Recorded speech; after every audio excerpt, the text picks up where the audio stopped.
Le monde est plein de mystères. Ce qui est connu nous satisfait, nous déçoit ou nous lasse. Ce qui est inconnu nous indiffère, nous effraie ou nous galvanise. Quoi qu'il en soit, on est attaché à notre zone de confort. Et si on décidait de voir la vie autrement?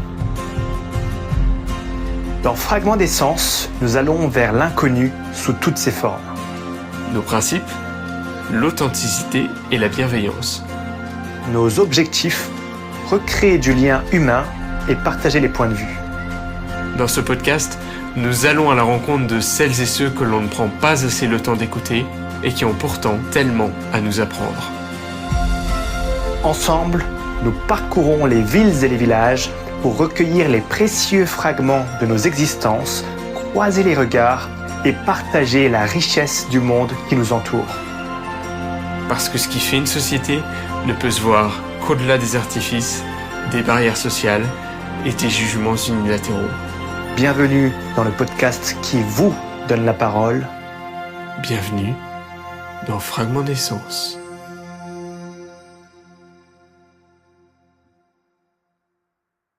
Salut la compagnie, c'est Alex et aujourd'hui, on se retrouve pour un 33e épisode dans un charmant village, élu village préféré des Français dans une émission de France 2 en 2017, Kaysersberg. Traduction, la montagne de l'empereur. Cette ancienne commune française, devenue commune déléguée de la commune nouvelle de Kaysersberg-Vignoble en 2016, est située dans le département du Haut-Rhin, dans la région culturelle et historique d'Alsace. En 2022, Kaysersberg-Vignoble comptait plus de 4300 Kaysersbergeois et Kaysersbergeoises. Pour la petite histoire, dès le XIIIe siècle, le roi Henri VII de Hohenstaufen, seigneur de Kaysersberg, décide d'agrandir et consolider la forteresse impériale pour contrôler le passage de l'entrée de la vallée qui relie Colmar à Nancy par le col du Bonhomme. Ainsi, la ville de Kaysersberg s'est développée au pied du château. En 1354, l'empereur Charles IV reconnaît l'alliance de 10 villes alsaciennes libres au cœur du Saint-Empire romain germanique, dont Kaysersberg en une seule ligue, la Décapole. Les XVIe et XVIIe siècles sont marqués par la révolte des paysans ainsi que la guerre de 30 ans, ce qui nuit à l'économie de la ville. À la fin de la guerre, Kaysersberg est même obligé d'hypothéquer ses cloches au profit de Bâle. Pendant la Révolution française, la ville a momentanément changé de nom pour s'appeler Mont-Libre, une manière de paraître plus en phase avec les idées de la Première République. Au cours du XIXe siècle, l'industrie textile se développe dans le village. Le siècle suivant, Kaysersberg n'est pas épargné par les guerres mondiales. De nos jours, la montagne de l'empereur conserve un riche patrimoine historique en abritant dans son centre entièrement piétonnier quelques-unes des plus belles maisons à colombages de la Renaissance en Alsace. De plus, cette ville est dominée par les ruines du château, offrant une vue imprenable sur la vallée, les vignobles et la plaine d'Alsace et même au-delà, la forêt noire en Allemagne. Parmi les personnalités historiques célèbres qui ont marqué la région et au-delà, on peut citer Albert Schweitzer, médecin, philosophe et humaniste, qui a d'ailleurs reçu le prix Nobel de la paix en 1952.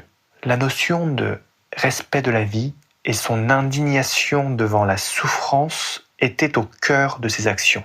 À mon humble avis, il est temps de suivre ses pas. Place aux fragments d'essence.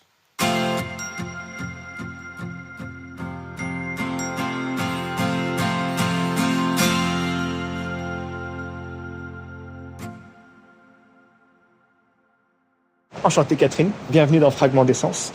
Est-ce que vous êtes d'ici ou... Oui. D'accord. Depuis combien de temps? Depuis ma naissance, depuis toujours. Qu'est-ce que vous aimez particulièrement dans cette ville? Ici, On regrette qu'il n'y a plus vraiment de commerce. Il est très beau. Il y avait une belle dynamique, mais là, il n'y a plus rien. Il n'y a plus grand-chose. On est en train de perdre l'âme de la ville avec tous ces gîtes qui se mettent en place. Et c'est bien dommage. Parce que toutes ces vieilles maisons, là, elles sont réhabilitées pour des gîtes. Des gens qui restent 8 jours, qui font fête, qui ne respectent pas vraiment l'âme. Et on perd beaucoup, énormément. Bonjour. On peut interrompre. Tu penses quoi des gîtes? Des gîtes? Oui. De Kaisersberg, l'élection, de... Et Le problème, du coup, c'est que j'ai un avis très tranché sur les gîtes. Pas de souci. Personnel. Donc, il y a trop de gîtes. En fait, il y a des gîtes qui deviennent professionnels. Donc, à la base, c'était quand même des gens qui accueillaient chez soi. Et là, maintenant, ce qu'on se rend compte, ce sont des gens qui achètent des maisons pour transformer des maisons en gîtes. C'est-à-dire qu'ils habitent même plus sur place, les gens. Donc, le bordel, il est où? C'est que les petits résidents qui restent, et ils ont plus vers qui se tourner puisque les propriétaires ne sont pas sur place. Le gîte devrait redevenir à son origine, c'est-à-dire accueillir la personne chez soi et non pas créer la concurrence à l'hôtel. C'est professionnel. Désolé, non, mais c'est intéressant justement d'avoir ce type d'opinion, surtout pour des personnes qui résident ici depuis longtemps. Bah moi j'ai plus, hein, j'avais une maison, j'ai vendu à cause des gîtes parce que c'était devenu invivable. Voilà, j'avais une maison, on a tapé une demi-douzaine d'années à la rénover complètement et puis c'est devenu invivable. J'avais la boule au ventre en rentrant du boulot, en me demandant qu'est-ce que j'aurais que de m'énergumène à ma gauche, à côté de chez moi quoi. Il y a des soirs, il y a des semaines, je suis allé dormir chez mes parents parce que c'était le bordel pendant toute la semaine. Et vers qui se retourner, mais il n'y a personne, puisqu'il n'y a personne sur place, il n'y a que des gîtes. Et des gens qui pensent qu'ils sont en vacances et que tout le monde est en vacances. Voilà. Que fait la municipalité dans le coin? Enfin, je sais pas trop comment ça fonctionne. Moi, c'était un peu particulier. On les a fait venir. Je dormais plus. Clairement, je dormais plus. On a fait venir le maire de Kaisersberg. Lui, il a dit quoi? On a appelé la gendarmerie. Parce que lui-même, il est confronté à ce genre de truc. Mais la gendarmerie, ils n'en ont rien à foutre. Excusez-moi l'expression, mais j'ai rien contre, mais ils ont d'autres chats à fouetter que de s'occuper des nuisances. Ça devrait être effectivement la municipalité de mettre en place des quotas, d'interdire de transformer des maisons à destination de faire que du gîte et faire rétro-pédalage. Enfin, les maisons qui sont déjà 100% gîtes devraient redevenir des maisons d'habitation. Parce que honnêtement, on voit les prix qui s'envolent et c'est aussi pour ça. Les prix s'envolent, pourquoi? Parce que les gens ils savent qu'avec un gîte, ils ont du 12, 15, 20% de rentabilité. Alors forcément, les gens ils habitent plus, mais la municipalité devra revenir en arrière et interdire que des gîtes, que des maisons entières soient dédiées à faire du gîte. Qu'il y ait encore des gens sur place qui puissent mettre le haut là en disant en tout cas, il fait trop de bruit. À Merchuir, il y a une maison qui a été transformée, quinzaine de personnes qui peuvent résider en tant que gîte.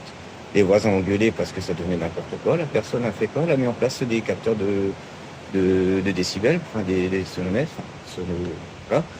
Et ça coupe le courant quand ça va trop. Et le calme est revenu. Et les voisins ont dû se plaindre.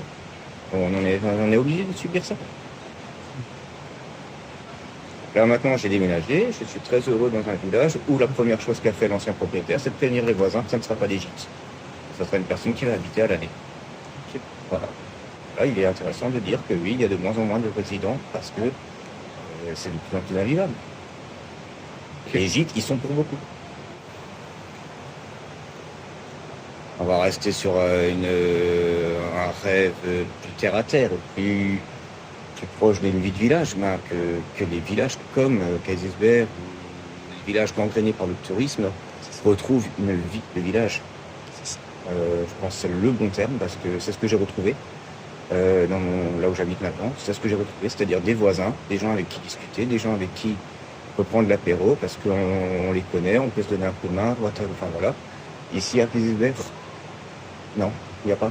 Il y a plutôt une animosité qui s'est créée parce que les gens sont aigris de l'ambiance. Voilà, on se fait spoiler le village. Et il y a encore des gens qui habitent, qui résident, qui essayent d'entretenir les maisons pour que les touristes aient des belles photos à prendre. Mais il faudrait que ces gens-là soient récompensés et qu'on puisse leur dire ok, on vous restitue une part du village. on vous enferme plus chez vous comme on vous parque plus. Parce que c'est exactement ce qui se passe. Ah oui. En décembre, les gens sont parqués. Été, pendant toutes les vacances, les gens sont parqués, c'est-à-dire qu'à 13h, ils ont plus le droit de sortir de chez eux. Leur voiture est bloquée à l'intérieur de la... Bloqué à l'intérieur ou à l'extérieur, hein, Voilà. on veut dire sur un parking extérieur. On peut C'est- plus bouger c'est- comme voilà, on veut. tout est pour le touriste. Il en faut. Ça permet d'avoir un certain tourisme, un certain commerce. Et si vous faites le tour de Kalispberg, dites-moi pas, qu'est-ce qu'il y a comme commerce pour les résidents? C'est un tourisme de masse qui respecte rien, personne. C'est plus gérable. En fait, c'est ça. C'est plus gérable. On le voit depuis que... Alors, il y a eu le mariage des 3 communes qui a fait qu'on a réduit les effectifs. Une chose qui a été faite, hein, pas de souci. On va pas revenir là-dessus. Mais en même temps, on va dire, il y a eu le village préféré des Français, il y a eu un afflux de tourisme grâce à cette belle émission. Ce qui est bien, c'est que du coup, mon patrimoine, il a pris 30%. Et j'ai pu vendre ma maison correctement. Hein. Non, mais on va pas se mentir. Hein. Je l'ai vendu à cause de ça, mais bon, en même temps... Je- il y a que Maintenant, ça. ce ne sera plus le cas, puisque Bah, il reste beaucoup de maisons à acheter à Kalispberg et tout le monde se détourne grâce à ce tourisme de masse. Et il y a eu un effet. il y a quelque chose. Il y a eu un effet levier pour les prix, mais après, quand on a commencé à regarder à nouveau au marché, beaucoup de maisons sont restées sur le marché plus longtemps qu'avant. Parce que il y a vite. Et puis l'offre de la demande. Ouais, ouais. Mais ouais, donc en fait, on attire du monde, mais on ne met pas à disposition les moyens. Voilà, et simplement, est-ce qu'il y a des bornes électriques pour les voitures électriques? Là, on est au charge. Pas l'impression. Ensuite, les poubelles. C'est 2 poubelles qui se battent en duel et qui sont en lambeaux. Je suis voir pendant les périodes de marché de Noël. Les agents municipaux font leur maximum. C'est pas bien structuré. Il manque une Bonne gestion. bonne gestion. Il faudrait que ce soit structuré. Un peu de discipline aussi. Voilà. Ça évite peut-être à certaines personnes de déborder et pourrir la vie. Alors, retrouver une municipalité qui est proche qui habite sur place Et qui connaît ses et qui connaît ses administrés. Exact. C'est très important. Voilà. Ouais, donc en fait, vous recherchez donc un cadre de vie harmonieux avec un tourisme modéré et aussi un respect mutuel entre d'un côté les touristes et les habitants. Il faudrait aussi qu'on puisse mettre le frein sur faire des quotas sur certains commerces. Regardez, il y a un truc qui ferme, qu'est-ce qui s'ouvre? La restauration. Une maison en vente, qu'est-ce qui s'ouvre? Un gîte. Avant, il y avait un coiffeur, il est parti, qu'est-ce qui s'est ouvert? Une crêperie. Désolé. Attends, il n'y a que ça. Avant, il y avait encore un plombier, on pouvait acheter de la quincaillerie, on pouvait acheter du truc. Il y avait les primeurs, il y avait un glacier. Il y avait encore il y avait les jouets chez Marie Solange. Il y avait, moi je me rappelle quand j'étais au collège, il y a une 30aine d'années. Kalispberg était une petite ville, mais il y avait un collège et les gens les sortaient. Il y avait quelque chose à faire. Là, maintenant, qu'est-ce que tu veux faire? Il n'y a même pas de bar ni de restaurant. Et en tant que touriste de Kalispberg, qu'est-ce que vous me recommanderiez d'aller visiter en premier? Ça dépend si vous voulez voir un musée Schweitzer. Ouais. Le docteur Schweitzer, oui, ça, conseil. Mais après, Franchement. à part les vieilles pierres Le château, la vue, elle est sympa. Mais En l'air, effectivement. c'est facile d'accès, c'est pratique. Mais Après, on est d'ici, on sait plus, Oui, j'avoue, on sait plus vers quoi pister. Nous, on connaît tout ça, donc pour nous, ça reste simple. moi, j'en verrais Journalier, plutôt quoi. dans d'autres villages. Hein.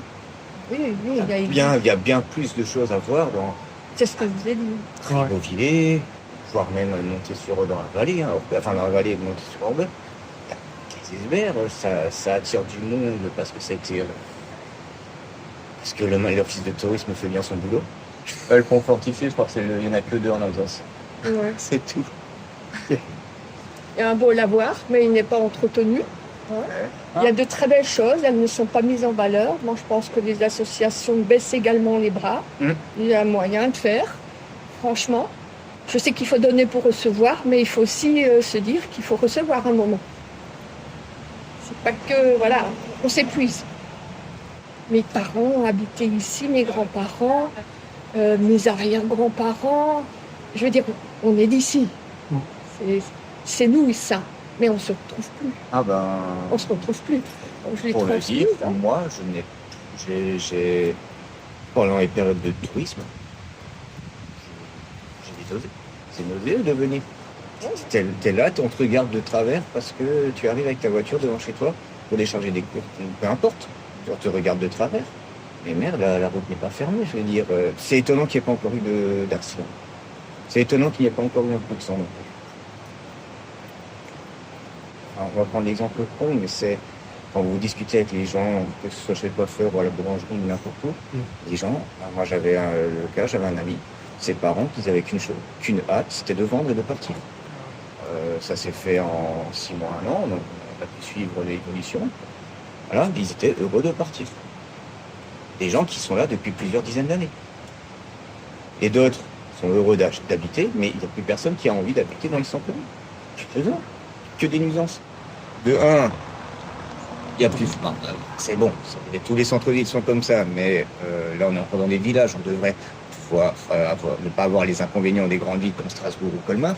Mais c'est encore un village, donc on devrait encore avoir les commodités, arriver à accéder, on ne peut plus. Le prix, les prix se sont envolés.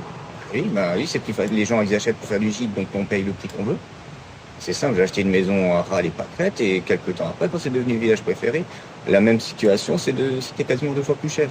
Pourquoi s'embêter, pas poli, à acheter dans un village, dans un restaurant à rénover, alors qu'on peut être tranquille dans un lotissement, malheureusement, qui n'a pas d'âme. Enfin, qui n'a pas d'âme. La pierre, voilà. Donc oui, non, ça... il y a 10 ans, ça avait peut-être encore... je pense que la bascule a eu lieu il y a une dizaine d'années. Une grosse dizaine d'années. Quand on a eu la pierre en France. Ah oui, en 2017, il y avait déjà eu le village préféré des Français, ça n'a pas fait du bien. Non.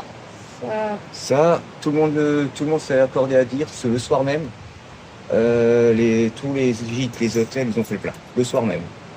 J'ai des amis de partout à la France qui m'ont appelé, parce qu'ils sont des potes de promo, des amis de l'école, qui ont déjà été chez mes parents en occasion, voilà. Ils m'ont appelé, ouais, ta maison et tout, il y a du monde et tout. Il y avait 3 technos sur le pont. J'exagère, il y en avait une dizaine. Mais ils ont filmé de telle manière à croire qu'il y avait un engouement. Et au final, oui, ils ont réussi à faire croire à travers toute la France que oui, là, il y avait un engouement. Mais l'engouement, il a été généré par les offices de tourisme et ce genre d'organismes promouvant le tourisme. Non, ça a fait du mal. Et pour moi, effectivement, il y a une dizaine d'années, il y a eu cette opération marketing qui n'aurait pas dû. On avait déjà assez de monde. On avait déjà un beau tourisme. On avait un beau tourisme, des gens intéressants et qui on peut discuter. Maintenant, ce sont plutôt des gens qui sont là pour je viens, je prends ma photo et je repars. Ils viennent parce qu'ils savent qu'il y a 2-3 spots photos, Instagram ou je sais plus que sais-je. Mais c'est ça. On le voit sur les bus, les mails. Vous avez Rigvir ou tous ces villages qui... Rigvir, c'est encore pire parce qu'il y a encore plus de monde. Peut-être parce qu'on a un œil un peu extérieur, mais on voit des gens, ils sont là, vous avez 1h30, vous avez 2 heures, rendez-vous dans le bus. Ils achètent des gâteaux, des machins, ils ne goûtent même pas. Ah, c'est tout con. À un moment, je voulais à Rigvir, je voulais acheter du vin. Je me suis garé. Ah, j'avais même pas le droit de me garer. Ah, attention, il y a les flics qui posent des PV, des machins. Je fais, ah ouais, d'accord. Ok, je me suis même pas allé. Bah non, même en tant que président local, c'est à 5 minutes, hein, je veux dire, en voiture, je veux dire, ok, je voulais aller acheter du vin. Ah non, il faut payer 3 balles de parking, machin. Ok, c'est con. Et c'est une sorte d'économie locale. Tant pis. Là, on a un discours très négatif, malheureusement. Oui. Non, mais c'est bien d'avoir justement votre opinion, c'est intéressant. Tout peut pas être tout rose non plus. Hein. Vous avez mon discours au début et Franck vous a donné le sien et sans se concerner, on a trouvé le même. Hein. Tout à fait. On a le même sentiment négatif. Ouais, plutôt négatif. Comme dit, dans les années 2000, on voyait un tourisme intéressant. Vraiment, c'est le terme, c'est vraiment pas parce qu'ils dépensaient plus ou mais parce que c'était des gens qui restaient 2-3 jours, qui logeaient sur place et qui profitaient. Et non plus du gîte ou... Je vais pas taper sur le gîte, j'ai aussi fait... Quand je visite avec les potes, on se fait un week-end, on se prend un gîte. Mais on n'a pas les mêmes consommations, c'est-à-dire... Et là, c'est des gens... On voit, il n'y a plus de sac en main, c'est plus la consommation de la petite bouffe ou de la... Il n'y a plus de gros de gros sacs. En même temps, on n'a plus grand-chose à proposer ici. Je veux dire, on a l'offre et la demande. Il y a combien de boutiques? On n'a plus rien, on n'a plus grand-chose. Ah oui. Et l'offre. Mais les gens viennent quand même, et donc voilà. Ils viennent. C'est pour, Tu te fais voilà. voir, parce qu'il faut être là, the place to be. Comme... Je pense que l'offre, on devrait à nouveau avoir une superbe offre. Et ça manque. Là, à droite, c'était un tailleur de verre. Ouais. C'est devenu de la malbouffe. Faut pas appeler ça de la nourriture, c'est de la malbouffe. Il ne mangerait pas lui-même, je pense, ce qu'il vend. Plus bas, on avait un magasin de Catherine Lefringue, des vêtements. D'habillement. Alors encore des trucs qu'on pouvait... Il y avait quoi, des vêtements, des pulls, c'est devenu du tourisme. Enfin, c'est devenu un truc de souvenir. Tout ce que j'ai connu, moi, Tout ce qu'on a connu. Tout ce qu'on a connu. J'ai connu boucherie, on avait 3 boucheries, il n'y a plus rien. Ouais. Bon, certes, les grands magasins font du tort, mais si on propose quelque chose de très correct, on peut avoir la clientèle Local, bien sûr. locale. Certainement des choses à faire. Il faut creuser, mais il y a des choses à faire. Je vois. Enfin, franchement, ça fait un moment que je me suis posé la question, quand est-ce que quelqu'un va vraiment poser les questions aux résidents? Et moi j'étais alors du coup, j'étais pas sceptique, mais je me suis dit, bon allez, est-ce que oui ou non? Est-ce que je vais être trop puissante dans mes mots? Parce que là, c'est janvier, ça va, mais à une autre période de l'année, j'aurais peut-être craché plus fort. Je vous assure. Faut se rendre compte qu'à un moment, on avait 2 grosses périodes, l'été et le marché de Noël. Maintenant, ces périodes, c'est plutôt janvier, c'est à peu près tranquille. Là, oui, on peut dire que c'est tranquille. Mais à partir des vacances de février, là, c'est parti. Puis après, ils font tout le tintouin, Pâques, les marchés de Noël, les marchés de Pâques, etc. On a juste 2 mois où on est tranquille chez nous, enfin tranquille chez nous quoi en fait. Je veux dire, pas ce tourisme de masse, il y a bien des gens qui se promènent, ok c'est bien, il faut, mais on est étouffé, c'est le bon mot. Et donc 2 mois, 2 mois dans l'année, on n'est pas étouffé. Est-ce que vous auriez un titre de film, de chanson ou de livre qui vous tient à cœur et que vous aimeriez partager aux personnes qui nous écoutent? Ah, c'est assez particulier parce qu'on pourrait dire un film, un titre, et un ouvrage ou une œuvre par rapport à ce qu'on vient de discuter. Donc forcément, ce serait Casse-Tête Pu et Marche à l'ombre, un truc comme ça. Et l'envie de vivre. Ouais, je dirais Don Quichotte, dans le sens où on est en train de se battre, Don Quirolle plutôt, parce qu'on est en train de se battre, nous, contre des... on veut revivre, on recherche un idéal, une vie, comment on peut dire, une quiétude. Ouais, une société qui était dans le passé. C'est-à-dire qu'on veut revivre un temps qui était avant et on se bat contre ces fameux moulins où on se bat contre une sorte de... Enfin voilà, on veut retrouver un idéal. Voilà, on est peut-être encore les rares à vouloir vivre cette utopie, quoi. Dystopie plutôt. Mais non, je dirais ouais. Si là maintenant je dirais ouais. Ok. Cervantes. Ouais. Très bien. Sur ces beaux mots, merci beaucoup pour ce partage.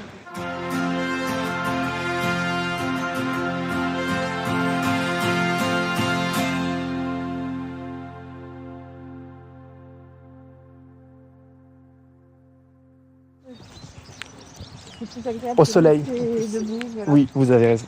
Hop. Première question. Est-ce qu'on peut connaître votre prénom pour commencer, s'il vous plaît? Alors, je m'appelle Marie. Marie, enchantée. Bienvenue dans Fragments d'essence. Aujourd'hui, on est dans le thème de la nouvelle année, donc on vient d'arriver en 2025. Bonne année à vous. Merci. Comment vous abordez cette nouvelle année? Dans quel état d'esprit? Avec beaucoup d'espoir que les choses aillent mieux, qu'il y ait la paix en Ukraine, voilà. Ok, super, c'est positif, c'est prometteur. On est ici à Kaysersberg. Donc, cette ville a été élue en 2017 village préféré des Français. Est-ce que vous confirmez quel est votre point de vue sur la situation et qu'est-ce que vous en pensez? Alors, je viens à Kaysersberg tous les week-ends pour des raisons familiales. Donc, c'est toujours un grand bonheur pour moi d'arpenter les rues. Surtout le dimanche matin, quand la ville n'est pas encore trop envahie par les touristes. Je regarde le château, je regarde les maisons, les vignes par derrière. Enfin, vraiment, c'est un grand bonheur à chaque fois. Ça fait écho aussi à une interview que j'ai eue précédemment, donc avec des habitants depuis toujours ici, qui m'ont dit que effectivement, ils ressentaient aussi le tourisme de masse ici et les ravages que ça induit en termes de pollution, en termes de nuisances sonores aussi, et qui prônent donc plutôt un tourisme modéré, équilibré, où il puisse y avoir un cadre harmonieux entre les touristes et puis les habitants. Qu'est-ce que vous en pensez, vous, personnellement ? Ah oui, ce serait l'idéal. Je crois qu'il faudrait surtout réduire un petit peu l'afflux des touristes au moment du marché de Noël. Parce que là, il y a vraiment trop de monde. Ce serait bien si Kaysersberg ne faisait plus partie systématiquement des marchés de Noël proposés par les tours opérateurs. Voilà. Quel est le monde de vos rêves, Marie ? Quel est votre rêve, si vous avez un rêve ? Alors, je voudrais répandre la paix et la joie autour de moi et je voudrais pouvoir alléger les souffrances de mes proches, mais ce n'est pas toujours facile. Alors un projet lointain, mais ça supposerait que je sois veuve et libérée de mes obligations familiales.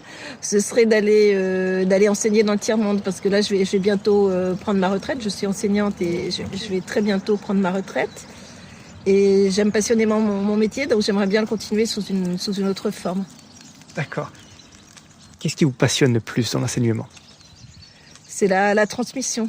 Le fait de ne pas garder pour moi une forme de culture, mais d'essayer de la communiquer à mon auditoire. Est-ce que, justement, vous auriez un enseignement à partager aux personnes qui nous écoutent ? Ne pas tout miser sur la réussite sociale, professionnelle, la consommation, mais avoir son char accroché aux étoiles, enfin avoir un idéal dans la vie. Très beau message, merci.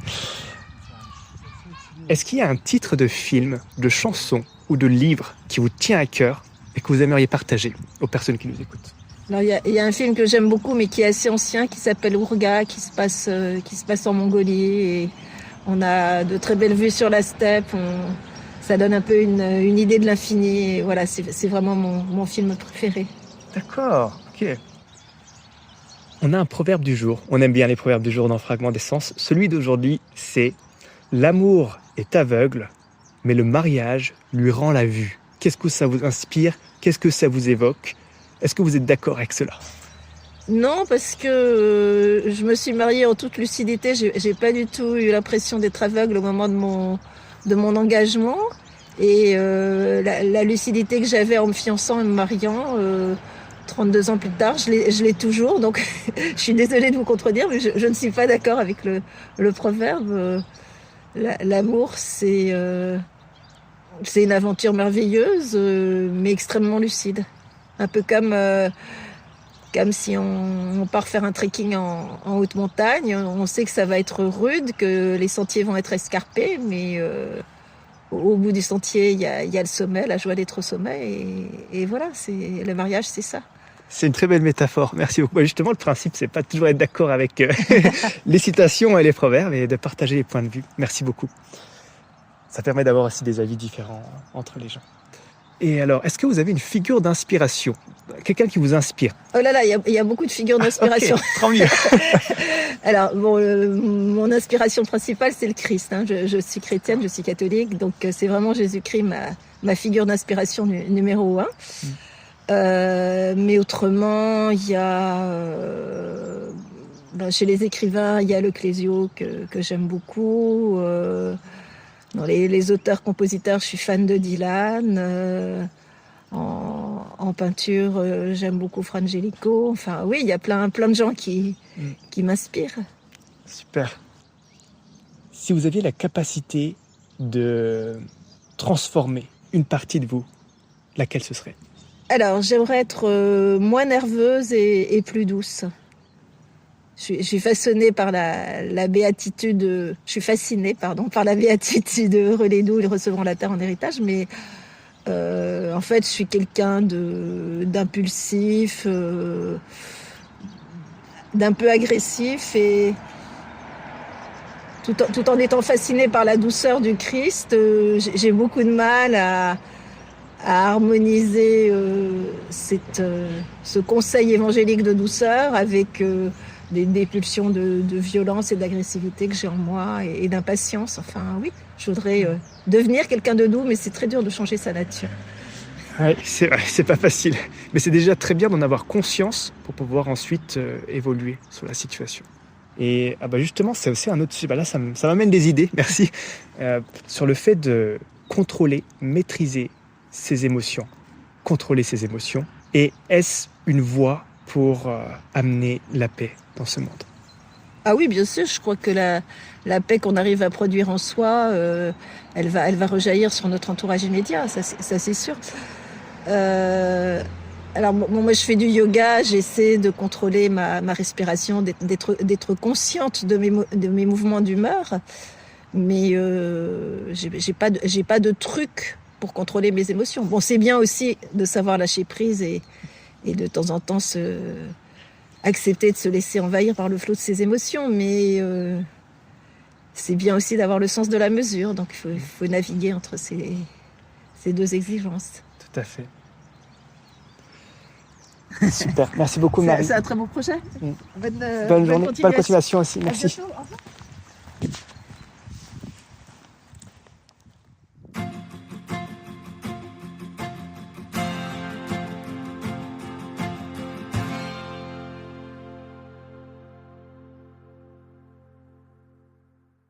Bonjour messieurs, dames. Pas trop longtemps alors, mais si Ok, vous voulez. super, merci. Bon, Alors, allez, vas-y. est-ce qu'on peut connaître vos prénoms pour commencer, s'il vous plaît? Ouais. Frédéric. Frédéric, enchanté. Bienvenue dans Fragment d'essence.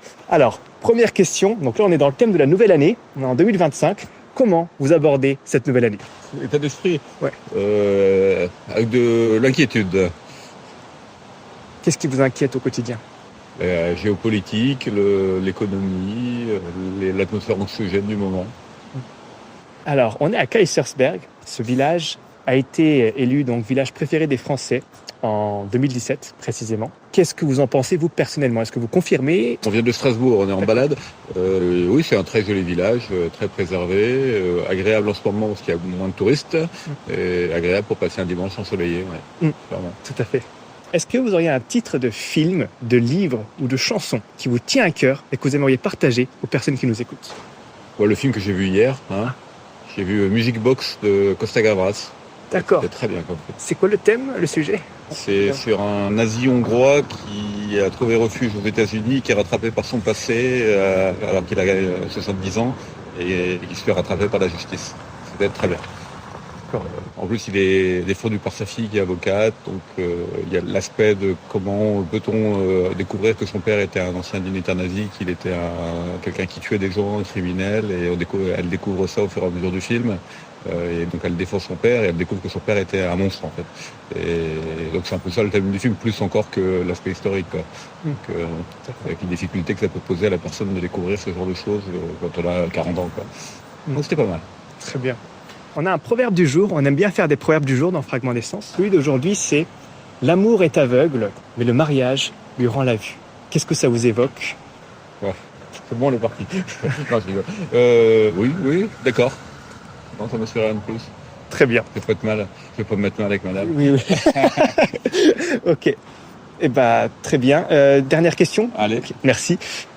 Le monde de mes rêves, un monde où les gens seraient beaucoup plus tolérants.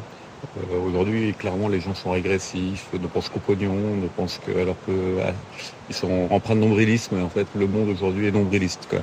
Il n'y a plus du tout de volonté de vivre en commun. Les gens ne pensent qu'à eux. En fait, il y a un égoïsme nombriliste latent un peu partout. On voit, et ça, c'est triste. C'est triste. On vit dans un monde où on a l'impression de traverser le monde mais sans destinée commune, sans volonté commune. C'est ça le plus grave pour moi. Et donc, si je pouvais porter, ce serait le contraire de ça. Ouais. Ok. C'est très intéressant. En plus, ça fait écho. Juste avant, j'avais interviewé des résidents ici depuis toujours. Ouais. Et on me disait justement que le tourisme de masse faisait des ravages dans le coin. Parce que ce soit des nuisances sonores ou la pollution. Et la vie devenait de plus en plus chère et au détriment de la vie des gens qui habitent ici depuis toujours. Qu'est-ce que vous pensez de ça aussi? Ouais, alors nous, on n'est pas vraiment des Oui, touristes, on est des semi-touristes, on est en balade, ici on vient de Colmar ou je sais pas où, mais c'est vrai que on est nous aussi des touristes, mais on s'aperçoit que nuisance que ça peut générer chez des gens avec les Airbnb qui leur tourisent la vie, qui leur prennent les logements pour leurs enfants. Donc, oui, je pense que c'est un vrai problème, quoi. Je pense que les gens ont trop d'argent, en fait. Les gens ont trop d'argent parce qu'ils ne savent pas quoi en faire, alors ils vont se balader. Si les gens aussi avaient moins d'argent et qui... alors peut-être on ne devrait pas dire ça parce que c'est pas dans l'air du temps, mais les gens ont trop d'argent. Et ils savent pas quoi en faire, donc il faut faire du loisir, il faut le dépenser, quoi. Et, parce qu'ils en ont trop, quoi. Et ça, personne ne veut le dire, personne ne veut l'entendre. Mais alors, tout le monde n'a pas trop d'argent, parce qu'il y a des gens qui ont du mal à vivre, mais il y a des gens qui ont trop d'argent, quoi. Et en fait, ils ne veulent amasser que de l'argent pour soi-disant profiter sans aucune volonté de vivre en commun, partager quelque chose. Alors, on est peut-être les premiers à faire ça aussi, hein, mais c'est triste. Ouais. Dépenser en fait finalement avec parcimonie ce qu'on a. Ouais, ou en tout cas avec intelligence, en se souciant de ce qu'on apporte ou des nuisances qu'on peut générer aux autres. Et le monde, ce que je disais, le monde est tellement égoïste qu'on s'en fout, du moment que nous on prend du bon temps, on s'en fout si les gens, on les gêne à arriver à 2h du matin parce qu'on a un avion qui arrive quelque part, alors c'est pas le cas ici, hein, mais tous ces touristes qui vont un peu partout. Je suis allé à Venise il y a quelques temps, quand on voit le nombre de personnes qui vont à Venise avec leurs sacs à roulettes et tout. Alors moi j'en faisais partie, hein, mais on se dit qu'il faudrait arrêter ça. Ouais. Merci beaucoup. Bon après-midi, au revoir.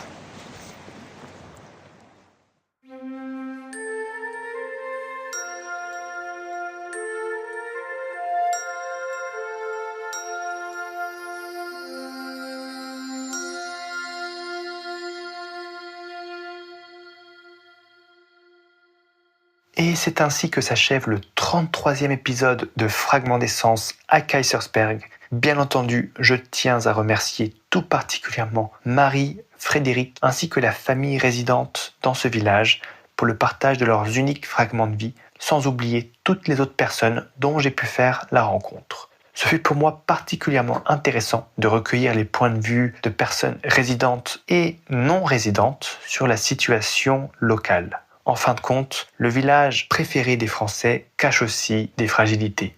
Il semble y avoir consensus sur la nécessité de revoir nos modes de vie pour endiguer les effets délétères du tourisme de masse.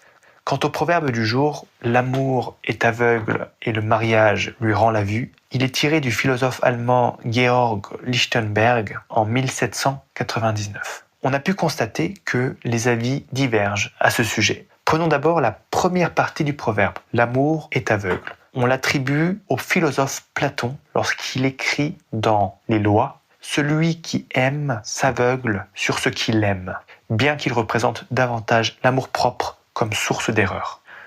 L'amour est aveugle fait référence au fait que lorsque nous tombons passionnément amoureux d'une personne, nous avons tendance à l'idéaliser, au point que nous négligeons ses défauts au profit de ses qualités. La passion qui nous anime peut alors nous écarter de la raison et prendre le dessus sur le sentiment amoureux pur et vrai, celui qui considère la personne sous tous ses angles, tant avec ses défauts que ses qualités. Au début d'une relation, si les deux partenaires se montrent sous leur meilleur jour, chacune aime son partenaire en fonction de l'image qu'il ou elle renvoie, ce qui ne reflète pas toute la réalité dans toute son authenticité. Cela peut expliquer pourquoi certaines relations amoureuses ne durent pas dans le temps. Pour autant, est-ce que le mariage lui rend la vue ? Tout dépend de la situation. Vivre à deux sous le même toit peut déjà aider à mieux se connaître mutuellement au quotidien. Cela vaut sans compter qu'une personne peut se montrer loyale dans toute son authenticité avant même de se marier. À l'inverse, même après un mariage, certaines personnes peuvent toujours cacher certains traits de leur personnalité. Et toujours est-il que les défauts d'une personne ressurgissent tôt ou tard. C'est humain. La communication demeure alors clé pour aboutir à une relation saine et pérenne. D'ailleurs, il convient de distinguer également l'amour de la haine. La haine aussi est aveugle, mais elle n'a pas la beauté de l'amour. Quand quelqu'un est obstiné à l'idée de faire du mal à une personne, il peut par exemple négliger les conséquences de ses actes ou encore les aspects positifs de la vie. Comme disait Martin Luther King, La haine trouble la vie, l'amour la rend harmonieuse. Je personnaliserai donc le proverbe du jour de cette manière. La haine est aveugle, l'amour lui rend la vue. Sur ce, je vais te laisser. On se donne rendez-vous bientôt pour un nouvel épisode. Cette fois-ci, je serai à Vittel et on analysera le proverbe « En buvant l'eau du puits, n'oubliez pas ceux qui l'ont creusé ». Prends bien soin de toi surtout et à bientôt. Merci d'avoir écouté cet épisode jusqu'au bout. Si tu l'as apprécié, on t'invite à le partager à tes proches. C'est notre meilleure communication et ça aide considérablement notre travail à gagner en visibilité. Tu peux aussi nous laisser une note et un commentaire sur Spotify, iTunes ou même YouTube. Ça prend à peine quelques secondes, mais c'est vraiment essentiel pour notre référencement. On est aussi présent sur Instagram, où on met en avant les moments marquants et coulisses du podcast. N'hésite pas à nous y écrire et nous mentionner. Et enfin, si tu en as l'envie, tu peux nous aider à couvrir nos dépenses matérielles et nos déplacements en faisant un don sur Buy Me a Coffee. Tous les liens sont en description du podcast. À la semaine prochaine pour un nouvel épisode. Et n'oublie pas toi aussi et dès aujourd'hui de rassembler les précieux fragments de nos existences.